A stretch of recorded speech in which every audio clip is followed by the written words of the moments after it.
Welcome to Mark Holowitz Vlog, everyone. Thanks for joining on this absolutely gorgeous day. Yes, it's winter. Obviously, we got snow on the ground all over the place, but it's very, very warm out today. I think we're touching around 0 degrees or 32 Fahrenheit, whatever you want to call it. But today is a special day. We're going to take the F-Type out. Yes, I mean, we have dry roads. It's relatively good to drive. So we're just going to take it out for a good old-fashioned spin. And I can't help but summarize what some of the great things about this F-Type are. After all, let's face it, we're going into a place where the ICE and some of these great hot cars are coming to a close. This is coming the end of an era, and this is the very times, those moments where we take the time to really enjoy the fruits of what's left of the internal combustion engine, and the F-Type is literally one of the epitomes of what that represents. So let's get going, do a cold start, and of course, let's go for a ride, and I'll explain what some of the things that I really enjoy about driving the F-Type. Let's go.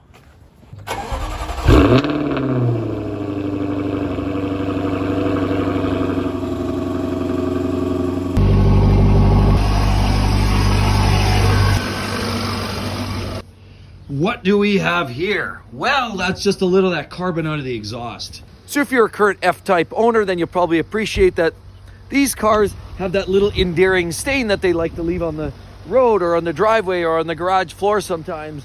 And it's not oil, that's been confirmed, but often it's just that carbon that comes out of the cold exhaust system that condenses and makes all that sloppy carbon mess. Anyway, let's go.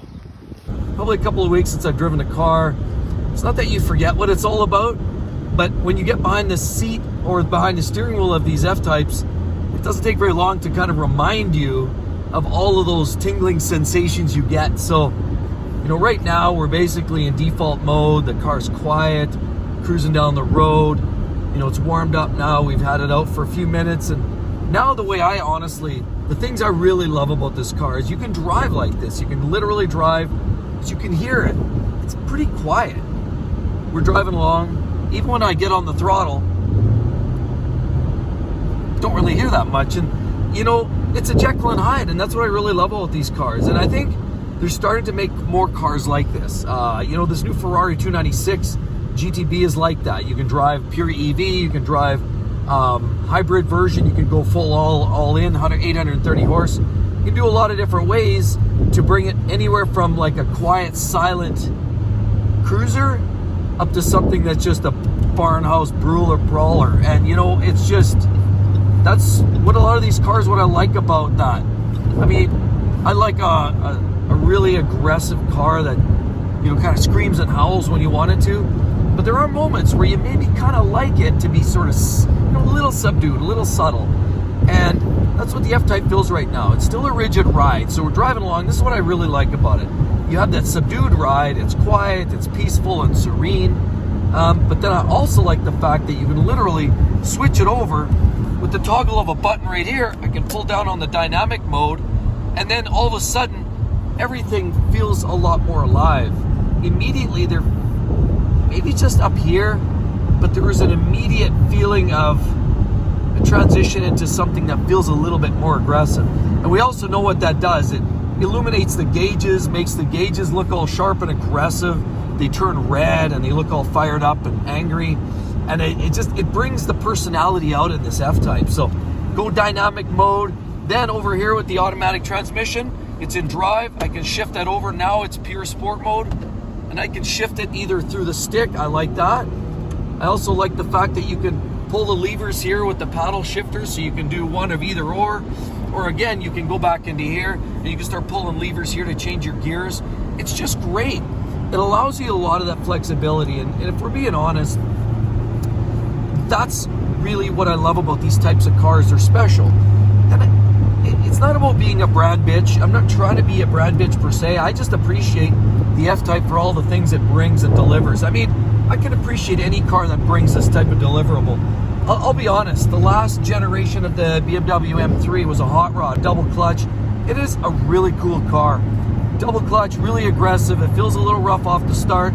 And honestly, that's good. I love that feeling, that sensation of urgency. You can throw it in auto mode and it's quiet and peaceful and kind of serene. But I like that Jekyll Hyde. And I like the fact that you can roll your own gears. And yes, I think we all like manual gearboxes. We're all enthusiasts here. I mean, some of us feel like, you know, I'm past that. you know what? But still being able to pull your own gears, whether you're pulling a manual 6-speed, you know, gearbox or double clutch paddle shifters. Now, I don't mean a sloppy, you know, I had a vehicle years ago, I'll just say the ML500 Mercedes. It had the little paddle shifters on it. But the earlier generation of automatics that were shiftable were trash. They really were just automatics. You could pull the lever and then you basically wait 1, 2, 3, and then it was a soft, smooth transition into the next gear, which was nothing more than a joke. So you pretty much didn't feel motivated. You didn't want to pull the levers, pull the gears, because there was no motivation. It didn't feel like you wanted to do it. You just threw it in auto and away you went. But these modern day, now a lot of these modern day cars, and BMW's using this ZF 8-speed in these modern day Jags, similar gearbox, and they're tuned in such a way that they shift almost as quickly as a double clutch. And so it's the way they drive, it's the sensation they deliver, that urgency and shifting, that almost no delay, but you can still hear it, but you don't feel a real intentional delay. It's so quick, shifts lightning fast.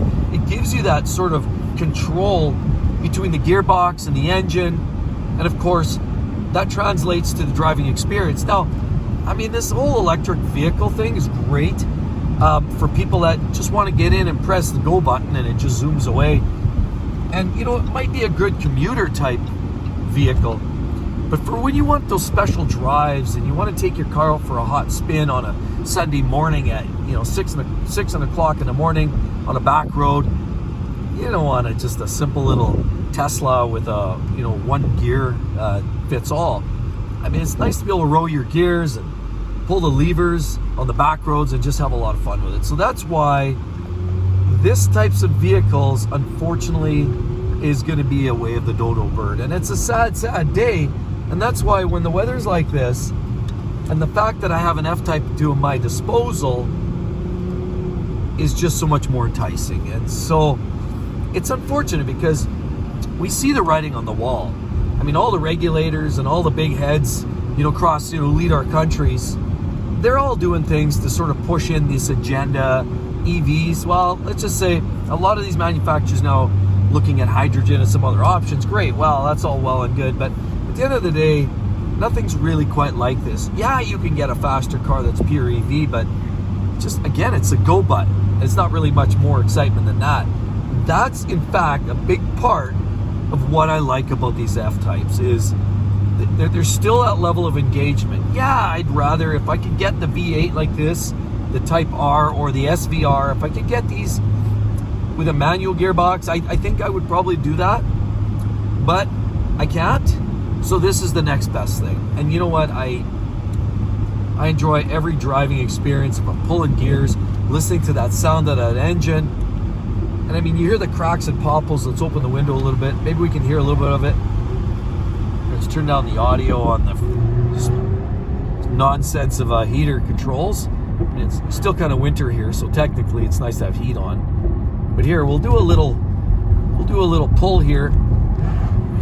Here, just take a listen. This is what's great about the F-Types. Oh, that's what I'm talking about.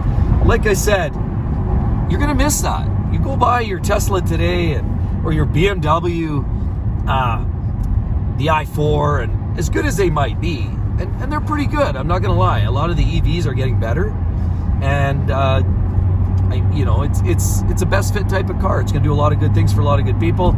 Still not sold on the EV thing entirely, just because the limited, you know, the range and all that bullshit. But I will say, it's those sounds. It's the pulling of your gears. It's the noise, the audible essence that you're getting from these cars. And again, I come back to that last generation of the M3, M4, where they also snap, crackle, popped, and they make some really cool sounds. You know, that's why cars like the Ferrari 458 Italia still hold a near and dear place in a lot of people's hearts, because they're the last of the naturally aspirated Ferrari, and they make all those great sounds. They're double clutch, great sounds and noise, sexy styling and curves.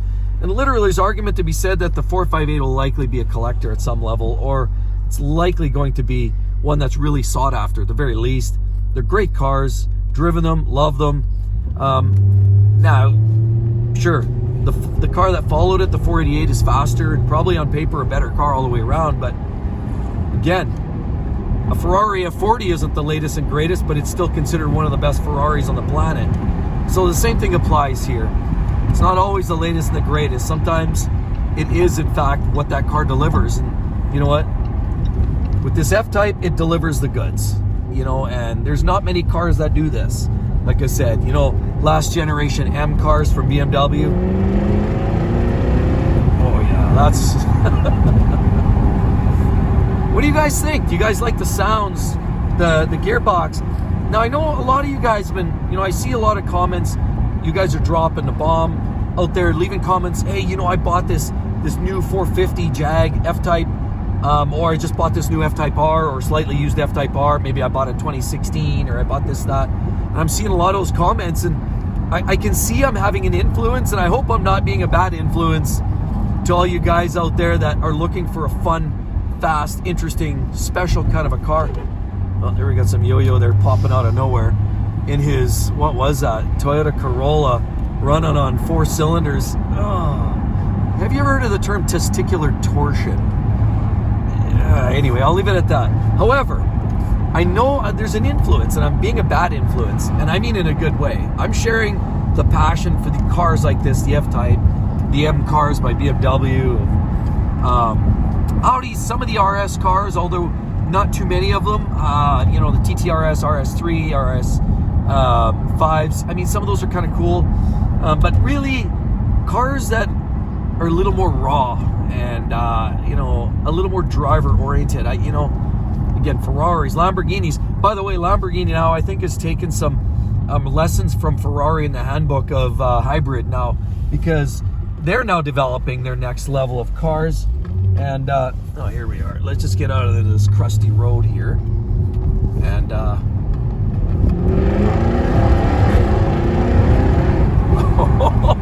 I don't know, but it almost seemed like the front end was starting to come off.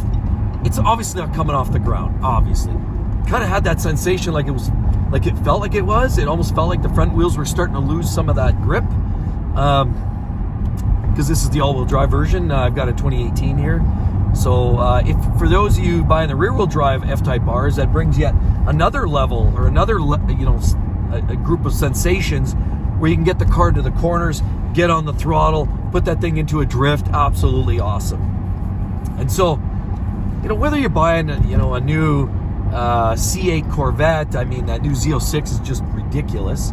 Or you're buying a McLaren, a Ferrari, or, you know, hey, an F-Type, this is a great car. It doesn't matter what you drive. If you appreciate the driving experience, this is your last kick at the can. And so, again, you know, I reiterate, what are the things I like about the Jag? Obviously the gears, the sounds, all of those things. The dynamic mode is very, very cool. There's a lot of great elements. There's a lot of great detail inside here too. I mean, it's not just about, you know, pure pulling gears and noise and ruckus, although that's a big part of it. You know, there's a lot of bits and pieces, you know, inside these cars that make them very, very cool. And maybe what we should do is pull over, and I'll just do a quick walk through the car and just give you the quick rundown. I mean, there are some things in here that I love about it, that it's not just, you know, when you get, you know, you step out of the car, you step into the car, and maybe you're not out going for a race. Maybe you just want to take a friend out for a ride, or your wife or girlfriend or spouse or what have you. And maybe it's not all about lighting it up. Maybe you just want to go for a nice casual drive. There's the other elements that are also, you know, easy to appreciate with these F-Types. And I mean, let's just pull over and I'll give you sort of the rundown on that. But oh yeah, oh, I'm not even gonna lie, that's beautiful. That's a second gear. That's a second gear yank as well. And I might add, when you put this thing into first gear and you do a first gear pull in an F-Type, especially with the V8s, yeah, I mean, this factory says what, 0 to 60, 3.7. I don't know, who cares? Some say it's as low as 3.4 in the R. Whatever it is, it doesn't really matter. It's almost insignificant at that point. I will tell you this much, 3.4, 3.7, 3.5, it's a lot of fun. And the thrust is just, it's definitely unforgettable. So The F-Type is something that I truly believe the next generation of car lovers, obviously there's this next generation. I'm an old guy, so I've seen and done, and I've crashed cars, I've spun cars out, I've wrenched on cars, I've modified cars, I've raced cars, I've done all of that. I've had the feel, I've enjoyed that life, and I continue to. So this doesn't end until I die. That's when it ends. But at the end of the day, I can't help but think, what's the next generation of car lover, what they're going to be experiencing. And it's a sad thing, because I'm seeing some of the car lovers, a lot of them like to mod their WRX STIs, and a lot of them like their Evos, and the GTRs, Nissan, and there are some really cool cars that are tuner cars. They're fun. They're clearly an enthusiast car, because nobody in their right mind would just go out and buy a Subaru STI when they can buy a base Impreza for half the money.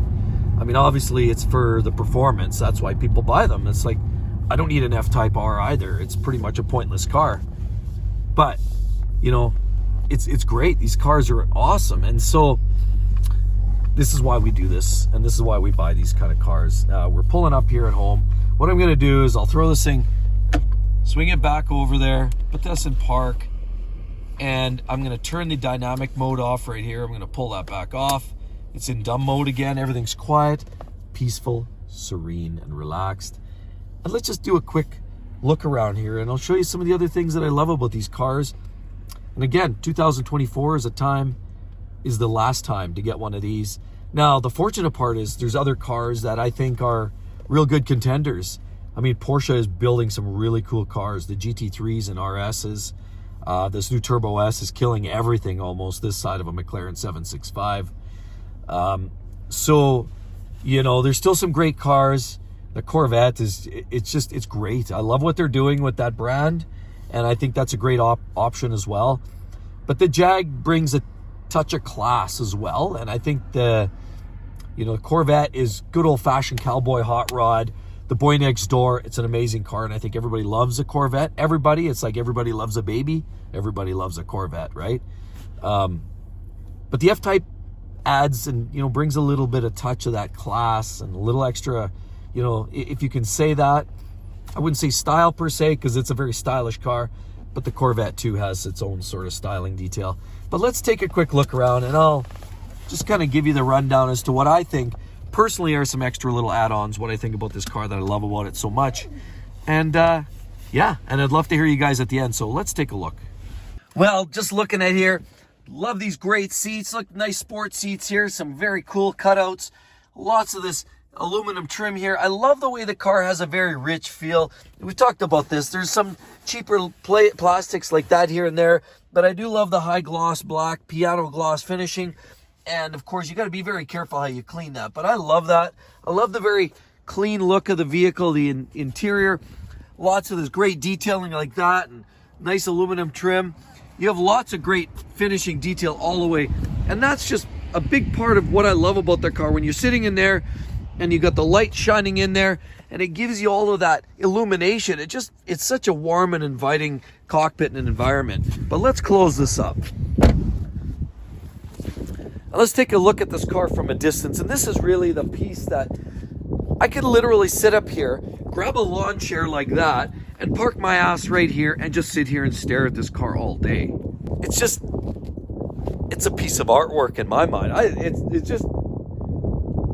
There's not really a bad angle to this car if you look at it. I actually think it looks better than the Vantage from Aston Martin, and it's definitely got a better engine than that twin turbo V8. So yeah, let's just take a look, and I'll explain some of the things that I personally think or like about this vehicle here. From the outside's perspective, I mean, just look at this. Let's get down here, some really, really cool lines. If you look, some very cool lines here. It's all in the detail. The devil is in the detail with these cars. I mean, look, you think this is round, but if you look at it up close, there's actually a crease. And that crease follows the headlight, and it just goes all the way along, and then it sort of follows more subtly turns into a subtle line and sort of just fades away into that rear quarter panel there. And then of course it sort of continues on up here and then extends out here as part of that flare. And that gives it a very, very aggressive look. And not gonna lie, that is really about the looks of this car. It's all in the detail. More little lines, very, very cool. As you can see that little crease right there, another great little accent and detail. More great detail, lots of little cutouts. Just takes away of the ho-hum look. There's lots of interesting detail accents on these cars that just make them really exciting. Then we look and there's more detail. Not only do you have that great line that comes up here and you got that great line that comes from the front, but you also got this other line. Now, if you look, there's another crease line that runs here and it goes all the way and it extends, flows out of that vent very, very nicely, comes all the way back, and it just flows into that rear fender panel. A lot of very, very cool touches to that car. And every time you look at it, you don't get bored of the styling and design because there's so many different elements and angles and accents and details that it just makes it very, very cool. I mean, just look at it.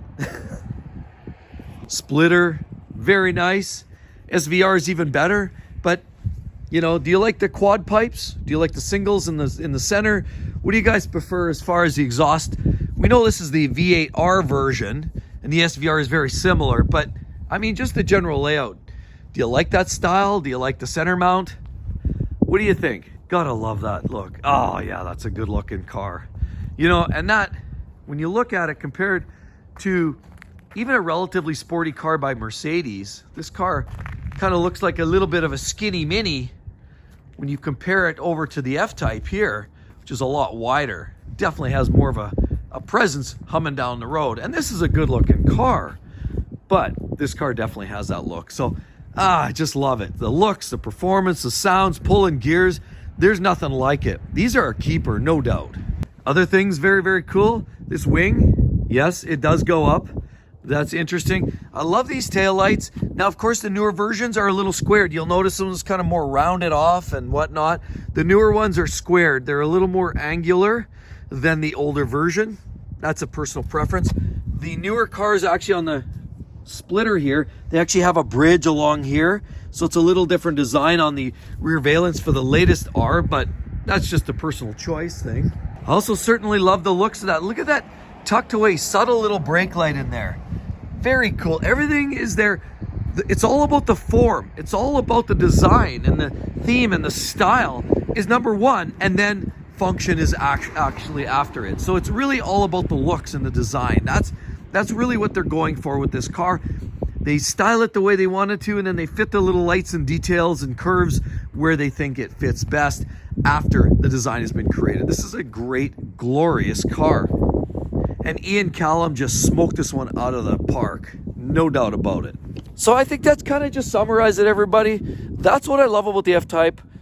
You know, and whether you're buying the 4-banger, the 6, the 8, most of that styling, most of those parts and pieces are very similar, if not slightly improved on certain models or slightly softened down on others. But at the end of the day, the general essence is still the same. Doesn't matter which model you get, they're amazing. Drop a line below. I'd love to hear your thoughts. Are you thinking about buying one? This is it, 2024. That's all you're gonna get.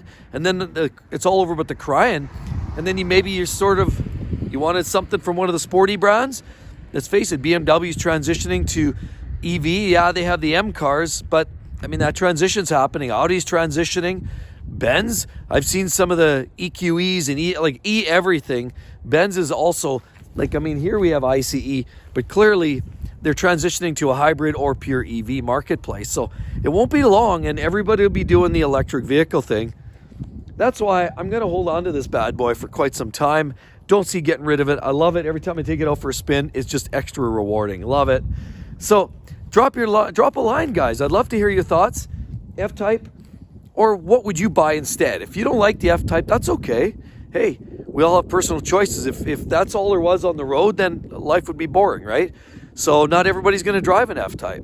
What would you guys buy? Either an F-Type or maybe some other car? I'd really be curious. And I think I've asked this question before, but there's some really cool cars and there's some cool EVs. I'm not going to lie. BMW's putting that i4 with the hot version, the M50. There's some pretty cool cars out there. And Tesla, it's not about Tesla anymore. Tesla's a thing of the past. I think there's a lot of great EVs coming forward. But again, it's like single drive. Drop a line, everyone. Love to hear it. And thanks again for joining. We'll see you guys all real soon. Catch you then. Bye-bye.